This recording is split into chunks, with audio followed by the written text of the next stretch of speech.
এই ষড়যন্ত্রের জাল কেটে ঋষি ব্যানার্জিকে এই উজ্জ্বলা মিত্রই বের করে আনবে। হ্যালো ম্যাডাম, যে ভিডিওটা যাচাই করতে দিয়েছিলেন না, ভিডিওটা ওকে আছে। এই কথাটা আরেকবার বলুন প্লিজ।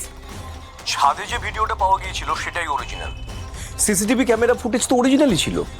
ওখানে কোনো এআই কিংবা অন্য কোনো টেকনোলজি ব্যবহার করা হয়নি। ঋষি ব্যানার্জি যে গুলিটা চালিয়েছে এটা পরিষ্কার। কি আর কিছু বলার আছে তোমাদের? দিদিভাই, মা না তোমার মতো তো বোকা নন, যথেষ্ট বিচক্ষণ আর বুদ্ধিমতী। খুব ভালো করে মা বুঝতে পারবে ভিডিওটার মধ্যে কোনো গন্ডগোল আছে। আর ষড়যন্ত্র হয়েছে তো, এই ষড়যন্ত্রের জাল কেটে ঋষি ব্যানার্জিকে এই উজ্জ্বলা মিত্রই বের করে আনবে। এটা উজ্জ্বলা মিত্র কথা দিল। আজই ডাউনলোড করুন আর এনজয় করুন আপনার পছন্দের শো।